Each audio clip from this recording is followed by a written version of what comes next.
Hello and welcome to my channel. Today I'm super excited to interview Carlo.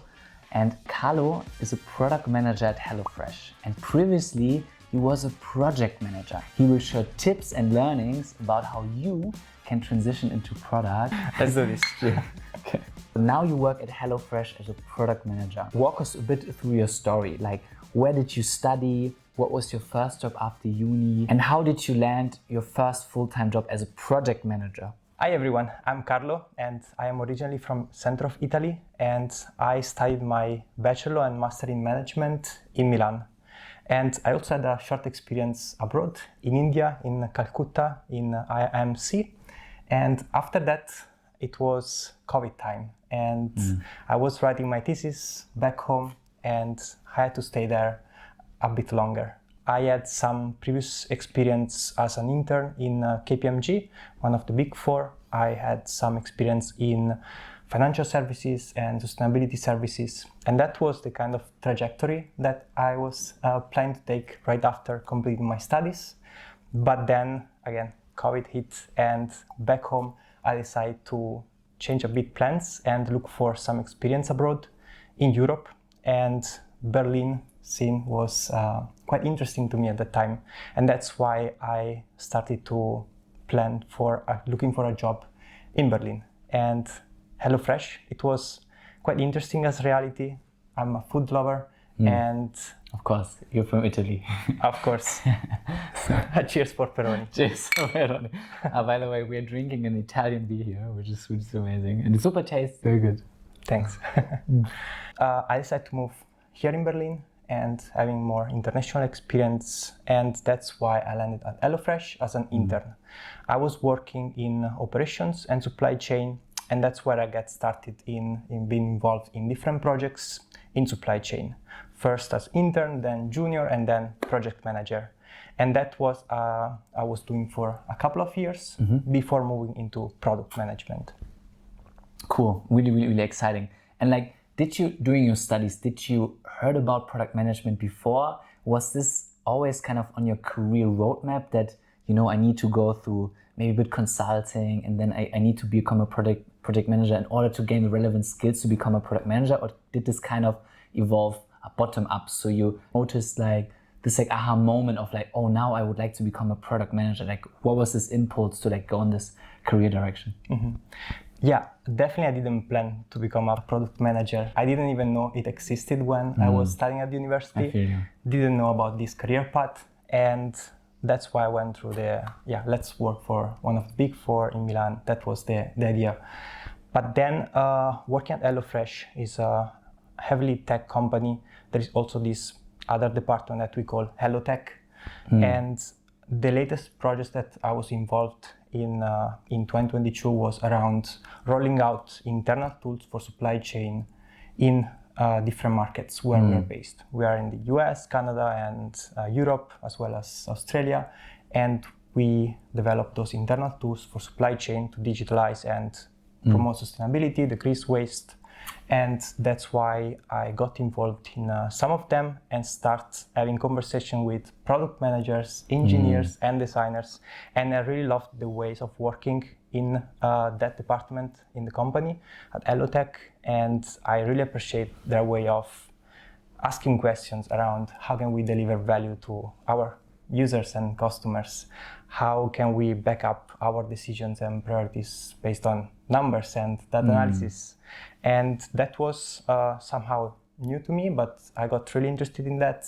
And that's why I started that conversation with tech stakeholders, and I continued to be more engaged with them. And the project was really successful. We roll out the tool across the markets, we cut the waste, and it was a big success. And that's why I started to move in that direction. Nice. And like, walk us through a bit more in detail now. So now you like launch this like successful project, so put you really on the map of like maybe becoming a product manager, because you also talk with the people. Now you had built relationship within the company, but like, how did you then make this move like finally? Like, how did you get promoted into that role? How did this go for you? Yeah. Let me share a little bit more about my story around transitioning into PM. Well, I was quite lucky first of all, being the right place at the right time at HelloFresh when it was growing super fast. So a lot of opportunities, a lot of interesting projects. And one of them, it was the fact that in the company there is this internal program for lateral moves that is called Path to Product Manager. And this is a quite interesting program that is available every year for a few colleagues at HelloFresh. And you have to apply, you have to go through the hiring process. So I really had to build my own promotion case. That's interesting. Okay. And that's how I ended up in the role. So I had to speak with some stakeholders to get their feedback and understand if that was actually a good move for me based on my experience so far. I had to get some recommendation letter from relevant stakeholders and more senior people in the company. I had to make sure to have with me my achievements and what I completed in the past projects. No one is going to remember for you what you have done in the past. So make sure to write it down and take it out when you're having those conversations with hiring teams, making sure that it was pretty clear for both sides, me and the company, that that was a win-win situation. So me bringing to the team my expertise and knowledge that I developed in the past 2 years, as well as a positive experience for me, having the chance to get additional resources, extra time for learning, and have a smooth transition into product management. Super. I would really like to go deeper in it because I feel like a lot of people in the audience, they work in startups and like a bit more younger companies or like growth companies where there's no clear process of internal transitioning, right? This is quite for like a corporate environment, I would say. But let's like go again, like what were like I think it was 4 factors you mentioned. So it's like you need to get stakeholder buy-in, right? There was the first, you need to get feedback for them, and then you need to get a letter of recommendation from really senior people. And then you also need to show your achievements, what you ship, like what outcome you had for the company. And then what was the 4th component? Making sure that it's clear to the hiring team that it's a win-win situation and it's you will have benefit from both sides, and you can definitely support and bring in extra value to the team, as well as will be beneficial for you having a faster way of learning and growing within the company. That makes sense. And what was like the time frame? So when you applied to this program and when you went through the steps, you collected the feedback, you listed your achievements, right? So this is what you're all doing next to your day-to-day job, right? Like how long did this process then actually change once you had the first day as a product manager? Like how long did this process take? It takes time. It definitely takes time, and it's a journey that you have to go through day by day. Again, making sure that every time you complete something good, write it down, and trying to build relations within the company, having your own network so that it's not a last-minute task that you have to complete towards the hiring process, but it's built on the past months and years that you've been there. In terms of the program, it's 3 months of shadowing of another product manager in a team, as well as training. So you have additional time and resources in terms of even an extra budget to spend on courses for PMs, books, anything that it might help you to kick off this path. And as well having a mentor. So you are assigned to someone else. But the mentor is not the person that you're shadowing? Or can it also be the mentor? It's a different one. It's different, okay. Yeah, so you have the shadowing PM, where you are attending all the daily stand-ups, retros, sprint planning, all the rituals, as well as having a more senior PM that will guide you along the way in those initial months where you have a lot of books and learning materials and don't know which direction and where to spend the time. So that was also pretty helpful. Amazing. And I would really like to go a bit more deeper into like what resources did you tap in? Like what was like maybe one course you did, or you listened to podcasts, or what book did you read? Like what can you recommend to someone who's now looking to transition into product? Like how did you like choose what resources you took, and which resources did you then took and that helped you to kickstart the role? Okay.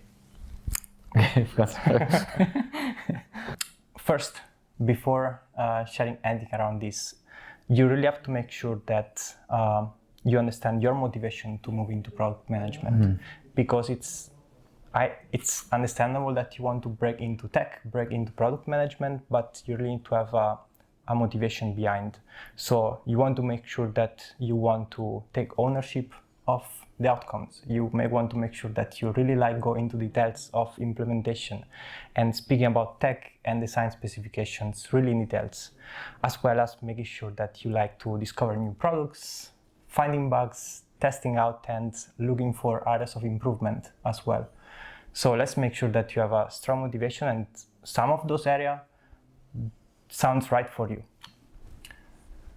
I think just to emphasize, so what's really important, the first step before even jumping into this is the why, right? You should really have strong why, and maybe look into other parts, what you're doing right now that is correlated with what a product manager would do, and you truly enjoy it, right? Because it's a hard thing to break into and also to stay there, right? Yeah. Absolutely. Once that you have strong motivation and you really want to go ahead and give it a shot, then you really have to understand your value and what are your skills that you can transfer in this PM role. Think about this Venn diagram. So you have on one side your skills, the other side the product management skills. What are the ones that fit in the middle, right? So you may be coming from a project management side and you're good at stakeholder management, communication, and creating slides, appealing slides, and so on. Or you may come from a designer perspective, so you have different set of skills. There will be always something that you can leverage during the transition period within the hiring process or during your first days within the role. And it's really important that you make sure that it's clear to you and it's clear to your stakeholders, so that you can build this initial credibility and confidence around your role. Also making sure that the hiring team, when looking at your CV, recognize those transferable skills and understand the benefit of having you in the team, because you already know of this and that, and it will be helpful for them.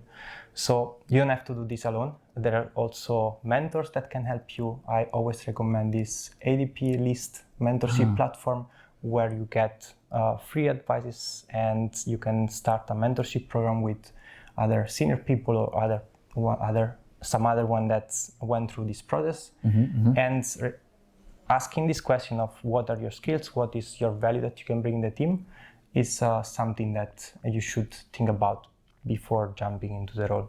Yeah. Two things I took away from this. You have to build trust and you have to show that you can deliver value, right? So trust in terms of for the people that give you the job, like HR and the management, that they believe you're the right fit. And probably also it's because you already delivered some sort of value to the organization and they see you have many transferable skills for this role. So that gives them a good, that pushes the trust equation, because you can deliver value, or the expected value you will bring seems high based on the achievements and based on the skills you have, right?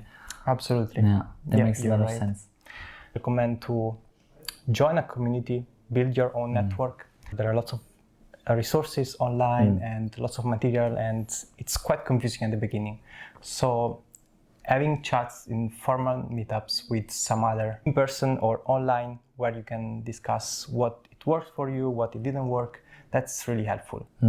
As well as whether you're not transitioning within the company, but you're looking for some other role in different companies, having a network and get in touch with other people within your city or somewhere else, that's also helpful. And on this purpose, we decided here in Berlin to build this community that is called Berlin Product Managers, that is sponsored by Lenny's newsletter. And we have one event in person per month with some speaker, and we always chat about some topics related to product management. Nice.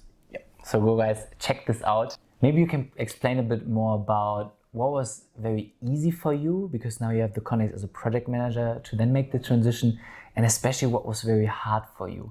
And I would also love to understand, if you could go back in time when you made the decision to become a product manager, to go on this journey, what is this one thing you would like to change, and that would make a tremendous difference in maybe the speed or the smoothness into the new job? Good question. Some things that were on the positive side, some on the negative side. Let me share some of them. First one, something that I would really do it again, is to read this book that is called The First 90 Days. Basically, that just gives you an approach on how to spend those first 3 months and how to transition when you're changing a role or when you're changing a city or a different team. Going through changes, that's really helpful. I would definitely go back and read that book once more. Nice. Lots of tips and advices there.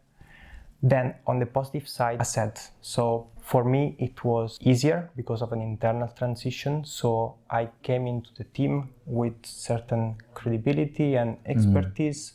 So that's how I built my initial confidence and deliver as soon as possible some value and taking decisions as a product manager, as well as making sure that all the points that I was going to make and decisions were backed up by some numbers and analysis. We have this value that is being data driven when taking decisions. So I really like running some queries in database or having a look at the numbers time to time and having that direct access and looking at the numbers. It gave me also extra confidence when taking decisions, reviewing. On the other side, something that I definitely underestimated because of the excitement of moving into the new role, because of the fact that it was a big opportunity.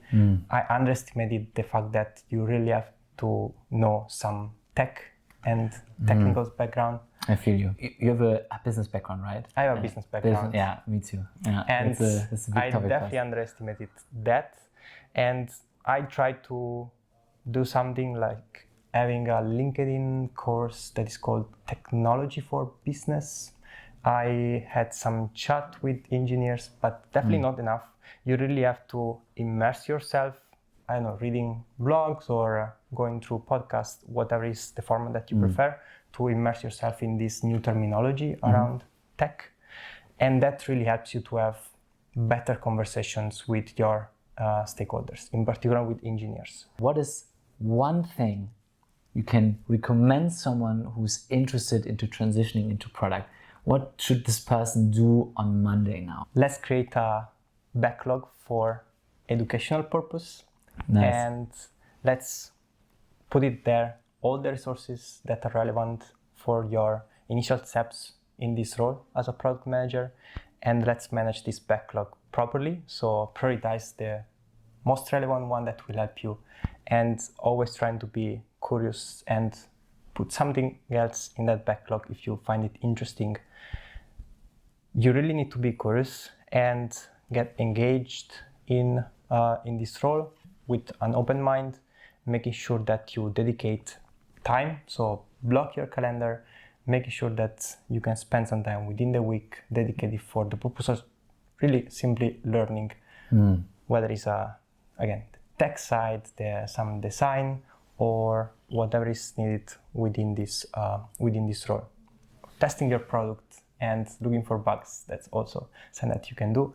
You just really need to spend some time on the learning side, because what I'm seeing after a year in the role is that there is still so much to do and to learn. That's what makes it so exciting, and that's what I would really recommend, to be proactive on the learning side and make sure that you can progress within your career. Love this. So just to sum it up, build a learning backlog, meaning if you see very interesting posts, because you're probably following some people on product, put it in your backlog. And I think also what you said before with the Venn diagram is really, because it really depends also on your context, right? So if you, for example, come from a software engineering background, you probably don't need to improve your skills around the tech side, but more on business or on UX, right? But you were very strong in business, so you have good data understanding. So your focus was probably more on the tech side because there was the biggest delta. And really, again, what is the problem, what you're having right now, right? And you have a certain skill gap to reach this thing, and then building the backlog, but really making sure you prioritize what's the most impactful learning you can pull. And then also to time box, I think is really game changing. I think it's always very hard when you have a job, right? There's always things that seem more important and have a more immediate impact. I do it now, I have the slides ready, right? But this learning is kind of this lurking thing that pays off quite later in the process. But I think it's really crucial to do that. Yeah, amazing. Thank you so much for the insight. Thank you for having me. It was great. Thanks for the beer. Thank you. Cheers. Cheers.